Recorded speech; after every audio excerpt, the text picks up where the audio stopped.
Welcome to No Hack Snacks, a series of short interviews with experimenters, optimizers, marketers, and product builders from all over the world. Before I announce the guest, I have an announcement to make. Weird, right? Go to nohackspod.com/win and enter No Hacks Podcast Season 3 giveaway. It's very easy and you will like the list of prizes, so go to nohackspod.com/win.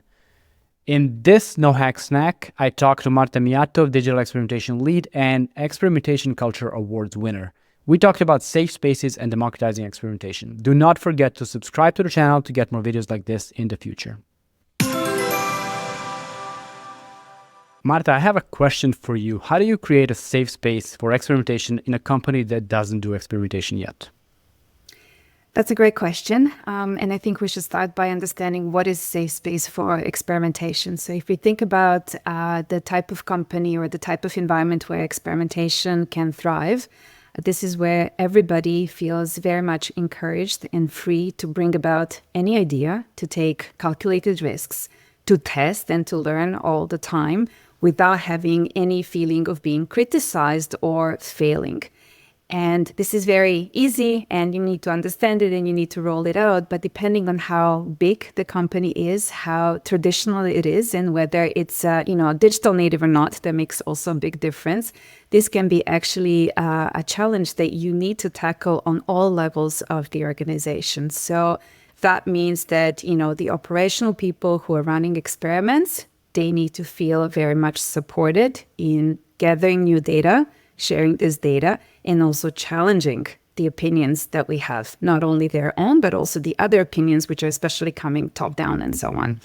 And in order to have this safe haven, you need to bring then all the management levels to also learn to change the way that they think about that, and to understand that if we are testing something out and learning that things are not exactly how we expected, or maybe totally contradicting what we thought before, it's not about our expertise or lack thereof. It's actually more about, based on what I have learned so far, and on top of the new data that I gathered, now I know better, and now I can make a better decision. From someone looking from the outside, this could be a very misleading question, because a safe space for experimentation means there's 4 or 5 people doing experimentation and they want a safe space where no one dares to criticize them or say you're wrong.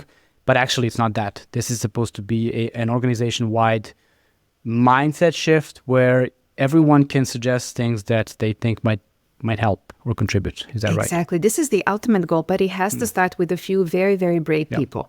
We call them experimentation pioneers, because when they're just starting out, there is no safe space for experimentation. They kind of have to challenge, and raise a lot of eyebrows along the way, and to say, we're going to test this. Yeah, but we know this. Yeah, but that's okay. We're going to test this and confirm. And not only that, but then they're brave enough to bring back the results, especially the results which are not expected, and to open this discussion, this dialogue, where we are kind of learning all together. And we're not criticizing and saying, okay, it was your fault, or because, you thought wrong, right? So it's not about that. But you need the people, you need a few bold people who are pioneering this. And for example, the way that we did it in A1 is that we were 2 experimentation experts. We were there backing them up. We were giving them the stage. We were giving the introduction. We were explaining what is failure. Because I think the safe space of experimentation actually has a lot to do with how we accept failure and how we treat it in the company. And experimentation as such, it's oftentimes connected with failure and not with success. And if you want to talk about, being proud to fail because you learned and so on, this is not always so accepted. Yeah, it's frowned upon. Yeah, we don't want to talk so openly about failing and learning from failures. We want to be successful and learning from success, right? So I think that's why having kind of this change of mindset and taking everybody on a learning journey, what it means to fail, and the fail is the stepping stone to success. I think this is basically the most important thing when you want to create the environment. That's a really good point. And also, proud of failure, all that. I mean, yes, of course. It's even nicer if you're an Instagram influencer or like a motivational speaker, like learn to fail, learn to love. Yeah, sure, but you want some wins as well. You mentioned a really interesting example. So let's say there's something from higher ups, they want to implement something and you say, yeah, but let's test it first. And they say, fine. And then that test wins. Is that a bad thing for the experimentation program or not? No. Then they can say, well, we told you, but like, why did you waste our time? No, because it's all how you give the message. Then you test it out and say, hey, look, the idea is really great. And we can confirm that this is the win that we're going to get, yeah, when we roll out this campaign. So it's very much about the communication. And one of the things that we changed in the company is the language around experimentation. So we have industry standards. So people who are in experimentation world for a long time, they, for example, use this language that I didn't find very fit or easy to fit into my organization.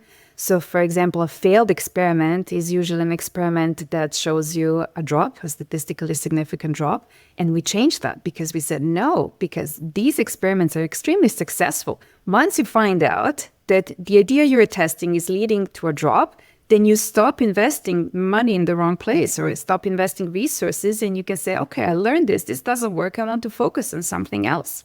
Same thing with flat experiment, right? So people, oh, it's a fail. I wasted all the time. No, you didn't, because you expected that something would work. Customers tell you, no, it's not moving a needle for me. You start learning and say, why? Why is that? Then what is the next idea, the next hypothesis that you can learn out of that? So this is also a successful test. So we actually redefined what failed experiment means. And we said the only failed experiment is the one that you cannot complete end to end. And this could be a result of technical glitches that happen along the way, or something that happens abruptly on the market, which makes the idea you were testing not relevant anymore, so you cannot really implement it, or anything that will result in data from the experiment not to be reliable. Then we stop this test and we say, this is not a reliable test, it's a failed test, and we do something else. We do an iteration. So we change the language a little bit around it, yeah. But that's super smart. And also, working with an organization that doesn't want to do experimentation because what does it give me? Like, I already know preventing losses is not a big... Do you personally pay for insurance, like car insurance, life insurance, health insurance? Like, don't you realize that's the same thing? Like, that's basically, I want my business not to do something stupid, and I want to know if it's doing something stupid early enough to pull the plug. Let's talk about democratizing experimentation. I had Lucia van der Brink on the podcast. She talks about this a lot, democratizing idea generation. So how do you do it at A1? Well, we started out working on parallel things because we treated experimentation as a change management program, because we saw that in order to enable experimentation, there are a lot of things that need to fit in, and a lot of things we need to adapt a little bit to learn the new way of thinking and doing things in marketing. So on one side, we're working very closely with the teams, with the people, and upskilling them all the time and helping them to kind of get into experimentation. So really like holding hands. Yes, you can do it. Yeah, it's so easy. I will help you part of the way. Just test it out. There is nothing wrong. We just want to make sure that the test is okay. It's reliable. It can be super simple. Just try it out. And this is how we started to kind of plant the idea, helping them. Of course, the processes and the tools come in place, and then the environment. And then we also had the rewards programs to kind of say, hey, you're doing a great job. Here is the reward for you, putting people on the stage. So a lot of things actually have to happen to democratize. But one of the most important things is to get people to do the first experiment. Once they do their first experiment, they're hooked. They want to do more. That's a great, yeah? Because they're confirming their expertise. They're feeling very good. They're going into argumentation in front of all the peers and management with data they have in hand, fresh data they got. So it's really easy to kind of democratize it, because then they start fighting for it on their own. They want to test. You don't have to convince them anymore. That is absolutely brilliant. It's like getting the kids to take vitamins willingly. So you make them like those gummy bears that taste good and look cute. Like you need to...